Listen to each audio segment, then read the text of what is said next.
નમસ્કાર, આપ જોઈ રહ્યા છો વીટીવી ન્યૂઝ। હું છું આપની સાથે ભાવિકા। અરવિંદ કેજરીવાલના ભગવાન કૃષ્ણના ઝાડુ ફેરવવાના નિવેદન પર ભરત ડાંગરે ટ્વીટ કર્યું છે। ભગવત ગીતાનો શ્લોક ન આવડે તે સમજી શકાય। કૃષ્ણના હાથમાં સુદર્શન ચક્ર હોય છે, સાવરણી નહીં। નિમ્ન કક્ષાની બુદ્ધિ કે સ્વાર્થ માટે ભગવાનનું અપમાન। અરવિંદ કેજરીવાલે દ્વારકામાં નિવેદન આપ્યું હતું। પૃથ્વી પર ગડબડ થવા પર ભગવાને ઝાડુ ચલાવવું પડે તે પ્રકારનું નિવેદન આપ્યું હતું અને તે સંદર્ભે ભરત ડાંગરે ટ્વીટ કર્યું છે કે ગીતાનો શ્લોક છે તેનો અર્થ ન સમજમાં આવે, શ્લોક ન આવડે તે સમજી શકાય, પરંતુ કૃષ્ણના હાથમાં સુદર્શન ચક્ર હોય છે, સાવરણી નહીં। उन्होंने कहा है यदा यदा ही जब भी कुछ ना कुछ पृथ्वी के ऊपर गड़बड़ होती है फिर भगवान को अपनी झाड़ू चलानी पड़ती है, फिर भगवान अपनी झाड़ू चलाते हैं।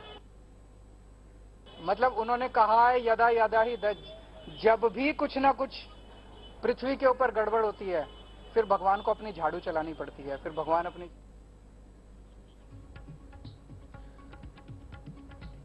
तो दिल्लीना मुख्यमंत्री अरविंद केजरीवाले કહ્યું છે કે ભગવાન को अपनी झाड़ू चलानी पड़ती है, परंतु ક્યાંક અરવિંદ કેજરીવાલની પાસે ધાર્મિક જ્ઞાન નહીં હોય કે ભગવાનના હાથમાં સુદર્શન ચક્ર હોય છે, ના કે ઝાડુ। આ પ્રકારનું ટ્વીટ ભરત ડાંગરે કર્યું છે। બીજેપી નેતા ભરત ડાંગર આપણી સાથે જોડાઈ ગયા છે। ભરતભાઈ, વીટીવી ન્યૂઝમાં આપનું સ્વાગત છે। જે પ્રકારે વિધાનસભાની ચૂંટણી નજીક આવી રહી છે, નિવેદનબાજી થતી હોય છે, પરંતુ ક્યાંક ધાર્મિક લાગણીને દુભાવતી હોય તે પ્રકારનું નિવેદન થાય। અરવિંદ કેજરીવાલે પણ કંઈક આ પ્રકારનું નિવેદન આપ્યું છે। સૌથી પહેલા આપની પ્રતિક્રિયા। બિલકુલ, આ એક એવી પાર્ટીના નેતા છે કે જે પાર્ટીના ગુજરાતના પ્રમુખે હિન્દુ ધર્મની લાગણીને ઠેસ પહોંચે આ પ્રકારના નિવેદનો નિયમિતપણે આપ્યા છે।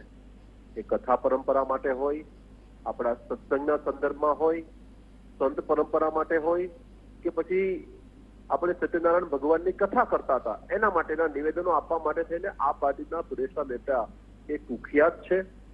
હવે ધ્યાનમાં આવે છે કે એ જ પાર્ટીના રાષ્ટ્રીય સંયોજક અને દિલ્હીના મુખ્યમંત્રી પોતે દ્વારકાધીશના ચરણમાં ઉભા રહીને દ્વારકા ખાતે એ પ્રકારનું નિવેદન કરે કે ભગવાન શ્રી કૃષ્ણના હાથમાં સુદર્શન ચક્ર નહીં સાવરણો છે।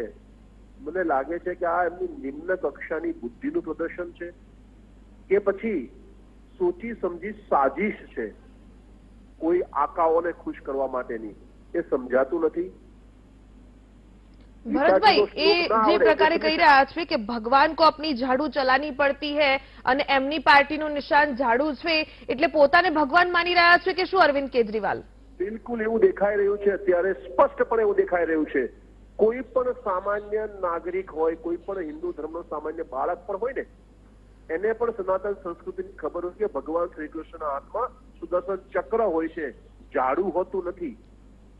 અને આ પ્રકારનું નિવેદન દિલ્હીના મુખ્યમંત્રી કરે, મને લાગે છે કે આ કૃષ્ણ પ્રેમી જનતાનું ખૂબ મોટું અપમાન છે। માત્ર ભગવાન શ્રી કૃષ્ણનું અપમાન નથી, આ કૃષ્ણ પ્રેમી જનતાઓનું અપમાન છે। આ લાગણી દુભાવવાનો કારસો છે। કોના ઈશારે લાગણી દુભાવી રહ્યા છે સમજાતું નથી। સ્વાભાવિક છે રાજકીય પક્ષ તરીકે પોતાની વાત મૂકે, નિવેદન કરે, પરંતુ આ પ્રકારનું નિવેદન, આ પ્રકારનું નિમ્ન સ્તરનું નિવેદન એ ગુજરાતની जनता કે દેશની जनता કે કૃષ્ણ પ્રેમી जनता ક્યારેય સાંખી લેશે નહીં। કોઈને પણ કોઈની લાગણી દુભાવવાનો અધિકાર નથી। આ પાર્ટી પહેલાથી જ આ પ્રકારના નિવેદનો કરતી આવી છે અને આવા પ્રકારના નિવેદનો કરનાર લોકોને જ આ પાર્ટી પ્રદેશના અધ્યક્ષ તરીકે બેસાડતી પણ હોય છે। એનું ઉત્તમ ઉદાહરણ ગુજરાતમાં આપણે જોયું પણ છે। ભરતભાઈ, લાગી રહ્યું છે કે હિન્દુત્વ કાર્ડ રમવા જઈ રહ્યા છે, ક્યાંક મંદિરો ફરી રહ્યા છે, દર્શન માટે જઈ રહ્યા છે અને ક્યાંક કહી શકાય કે ધાર્મિક જ્ઞાનનો અભાવ છે એટલે સુદર્શન ચક્ર નહીં પરંતુ સાવરણો બોલી ગયા હોય। બિલકુલ, તમે મત મેળવવા માટે થઈને નાટક કરો તો આ પ્રકારનું થાય। તમે મત મેળવવા માટે થઈને મંદિરે મંદિરે ફરો, તમે ક્યારેય ભૂતકાળમાં મંદિર ન ગયા હો।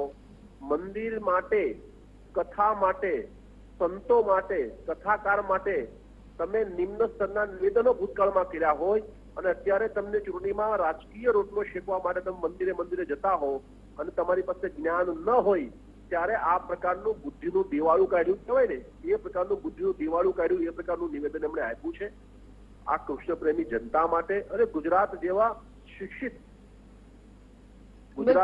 શિક્ષિત અને સમજુ નાગરિકોની વચ્ચે આ પ્રકારનું નિવેદન મૂકવું, મને લાગે છે કે આ ખૂબ મોટું સમગ્ર હિન્દુ સમાજની લાગણી દુભાવતું નિવેદન છે. આપના સંયોજકે માફી માંગવી જોઈએ અને દ્વારકાધીશના ચરણોમાં જઈને માફી માંગવી જોઈએ, એવું મારું સ્પષ્ટપણે માનવું છે. બિલકુલ ભરતભાઈ, ધન્યવાદ અમારી સાથે જોડાવા બદલ. यदा यदा ही दज, जब भी कुछ ना कुछ पृथ्वी के ऊपर गड़बड़ होती है फिर भगवान को अपनी झाड़ू चलानी पड़ती है, फिर भगवान अपनी झाड़ू चलाते हैं. मतलब उन्होंने कहा है यदा यदा ही दज, जब भी कुछ ना कुछ पृथ्वी के ऊपर गड़बड़ होती है फिर भगवान को अपनी झाड़ू चलानी पड़ती है, फिर भगवान अपनी झाड़ू चलाते हैं.